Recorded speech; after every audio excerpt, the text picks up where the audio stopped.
Hey everybody, my name is Trevor. I'm Vincent. And we're with the Anthony and Todd Show. And today we're going to be taking a look at Ryley Walker's latest album, Deafman Glance. Ryley Walker is a singer-songwriter from Illinois. Deafman Glance is his fifth studio album. And actually all of his albums have been released within the last 3 or 4 years.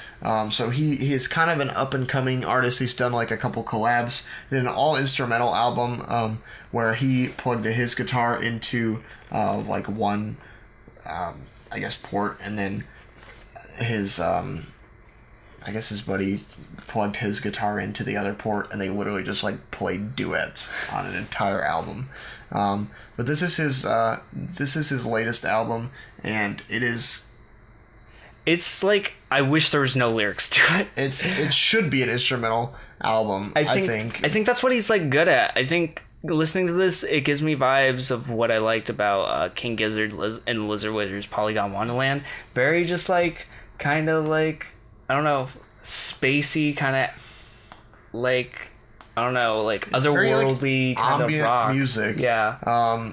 Here, Ryley Walker uses, of course, like traditional instruments. Like there's a lot of like rambling guitar solos, and like I think his guitar work as an instrumentalist is really, he's a really talented guitar player. Very jazz inspired. Very much so, but everything is kind of supported and backed up by a lot of like synth chords underneath it, as well as some really odd but really cool instrumentation. There's like a clarinet on the third track, Accommodations. Some flute.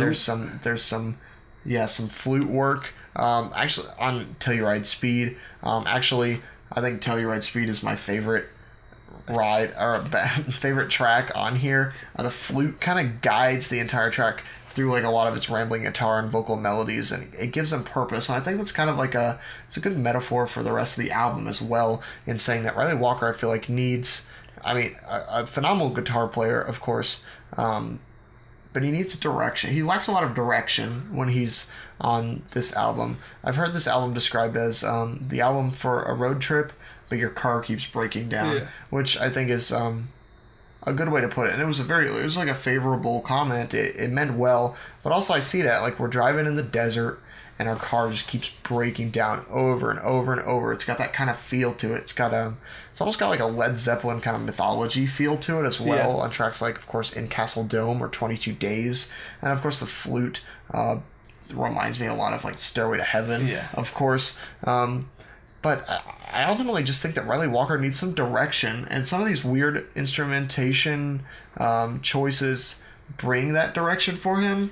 But in all honesty, his vocals are just kind of meandering. They're the same throughout. They are very one-tracked, kind of monotonous, not really going anywhere. They're just kind of like winding around in circles, not going anywhere in particular. As well as some of his like guitar work. And I think his guitar work's a little better because it's more used as like an ambient thing. Yeah. You know, I can just imagine like that loop over and over and over is like your wheels turning. Yeah. Just driving. Or the way that he uses it to describe like the scenery, maybe like at night, when the sun is setting in the desert and you're sleeping out of the back of a pickup truck, and that's just kind of what you're feeling.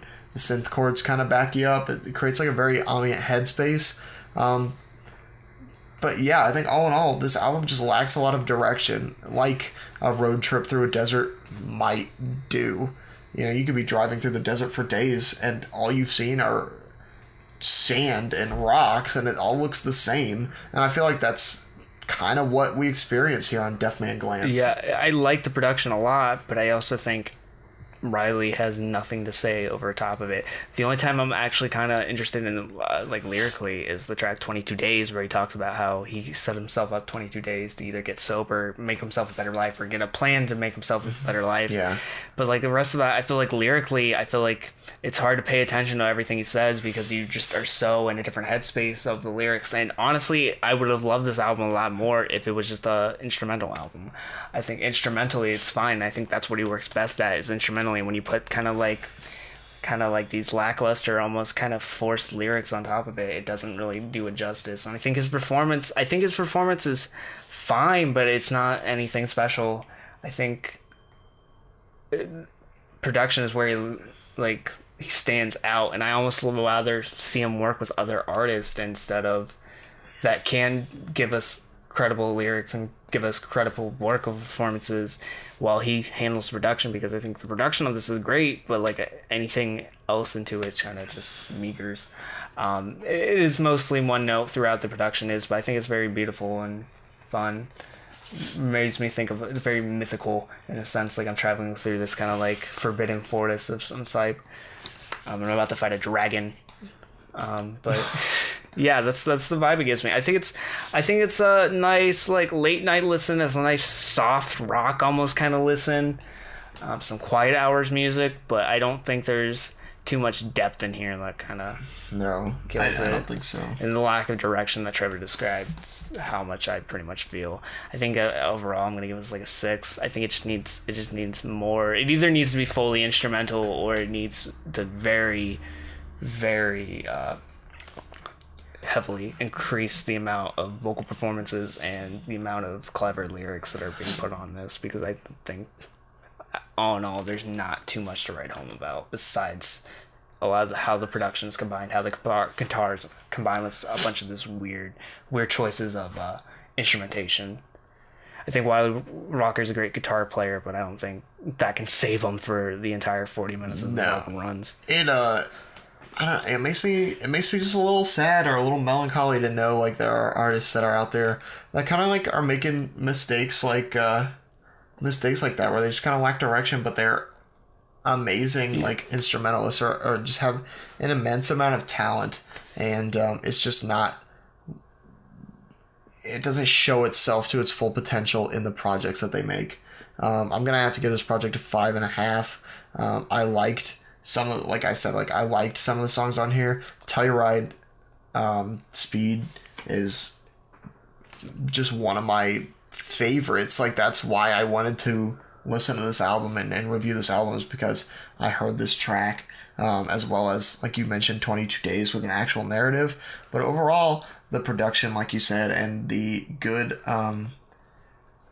just the utter skill that Walker possesses here is just not enough to like save the album, because all in all, at the end of the day, it does have lyrics that meander on. It does have some pretty one-note production at some points. It does just have like a complete lack of direction. So it doesn't matter like what he was going for. What matters is what was actually delivered here, and what was delivered is not enough to, I think, justify like the creation or justify making an entire album based around this. We have a weekly podcast so you guys can listen to. If you like hearing us talk. Yeah, if you like hearing us talk, it's called the Anthony and Todd Show.